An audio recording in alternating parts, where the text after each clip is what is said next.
Hello, my friends. This is Rabbi Aharon Dobinsky coming to you today from the holy city of Yerushalayim in the beautiful state of Israel. I have something special for you today. I want to ask you a question. You're in the United States.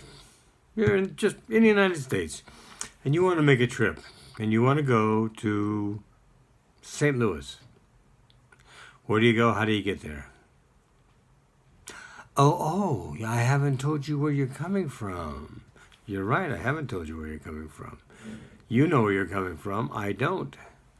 But don't you think it's an important ingredient to decide where you're going? If you don't know where you're coming from, how can you figure out how to get to where you're going?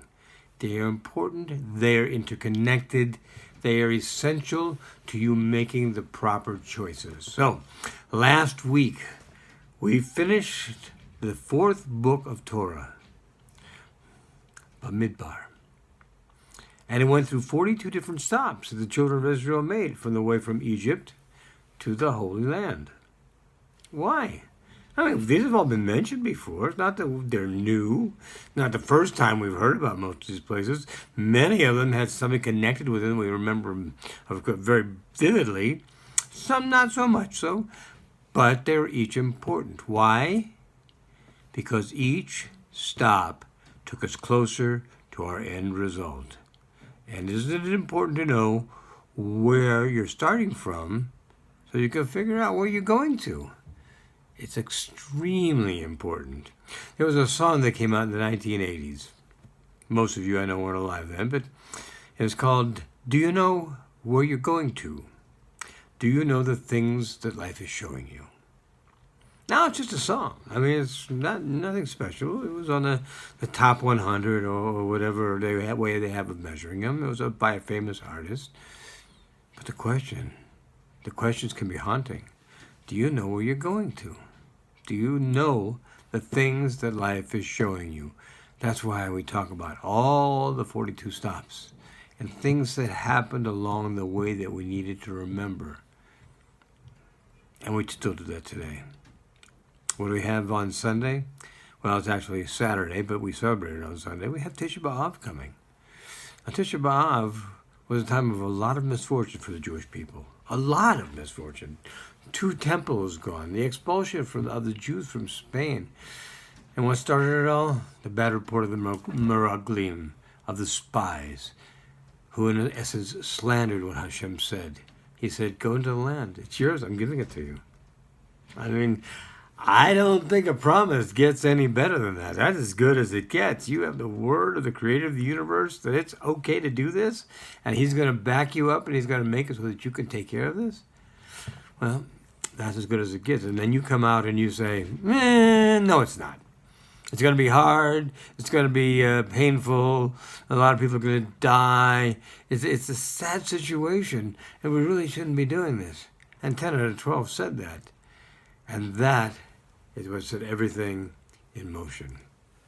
Hashem basically told them they would not be going into Israel, nor would any of the people over the age of 20 years old at that time be going into Israel. Why? Because they had a slave mentality. All their lives they'd been slaves. They came out of Egypt, they went through the desert, they saw 10 unbelievable plagues against the Egyptians. They saw Egypt turned upside down. They have the 10 Commandments. They got food for nothing in the desert. They got quails. They got the man. They got everything they need. Their clothes didn't wear out. They stayed with them. They grew with them. They didn't wear out. They stayed clean. They had water to drink, food to eat. My friends, what else do you want in life? You just came out of over 200 years of being slaves to another people. And Hashem, HaKadosh Baruch Hu, took all these people, over 3 million, estimates could be as high as twice that. All these people out from the middle of a country. I want you to think about that. If you live in the United States particularly, think about this. Think about 3.some million people, taking everybody outside of the state of Rhode Island and moving him someplace else, moving him to Canada, moving him to Mexico, moving them out to California, moving them anywhere. First of all, what a task this would be. The amazing amount of people coming out and what they're going to do. How are they going to have everything to eat, to drink, to keep clean, etc., etc., etc.? Well, when the children of Israel came out of Egypt, they didn't have that problem. They didn't have any problems. And perhaps that was part of the problem of why they didn't believe the word of Hashem over the word of 10 men at the time of the Meraglim. They didn't believe. They didn't have the emunah. What is emunah? Emunah is faith in things that you can't see, touch, feel. They're not necessarily things that are available to you in dimensions that you are aware of. So you take them on faith, for a better word. Emunah, faith. And that's what you take them on. And so what happened was, by the time they got to the point it was time to go into the land of Israel, Hashem looked down and saw they weren't ready. They weren't ready.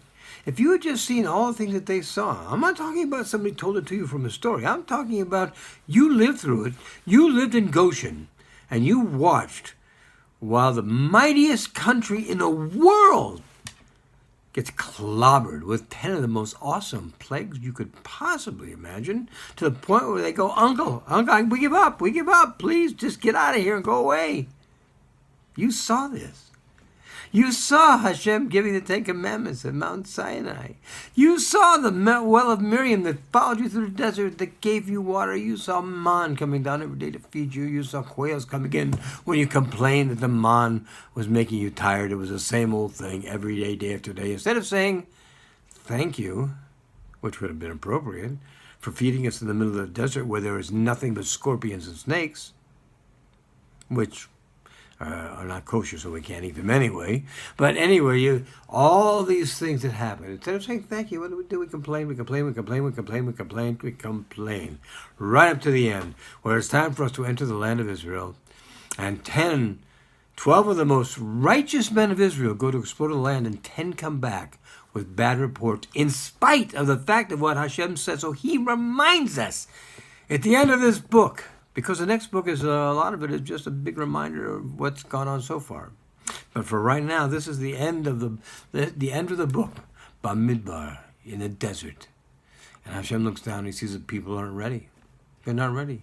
And he reminds them, we did this, we went from here to here, we went from here to here, we went from here to here, we went from here to here. Why? Why this tedious reminding? Because every step of the way,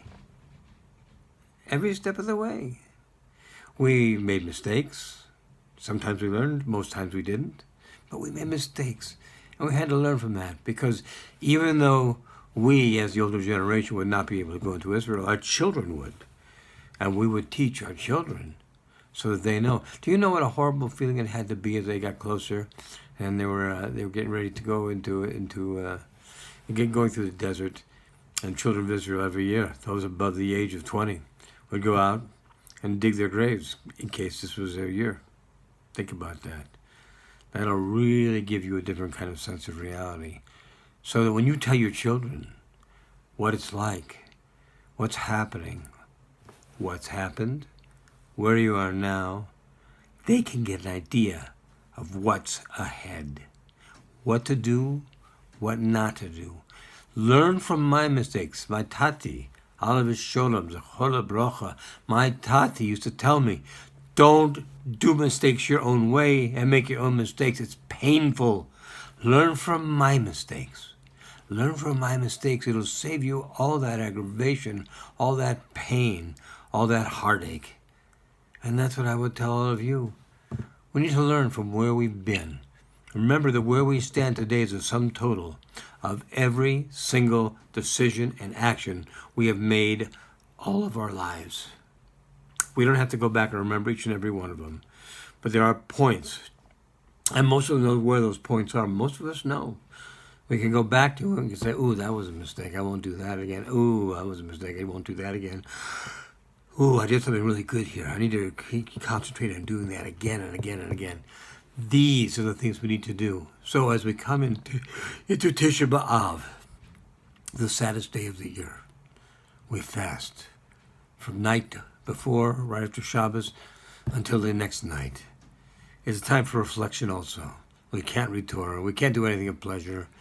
We can only do things that will remind us of things that we've done wrong so we can improve them in the future. Let's reflect. Let's take advantage of this.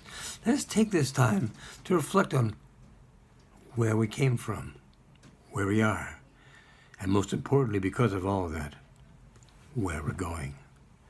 My friends, have a good Shabbos. For those of you who will be fasting at Tzom Kal, a very easy and meaningful fast for Tisha B'Av. We'll see you next week. God bless you all. You be well. All the best. Bye-bye.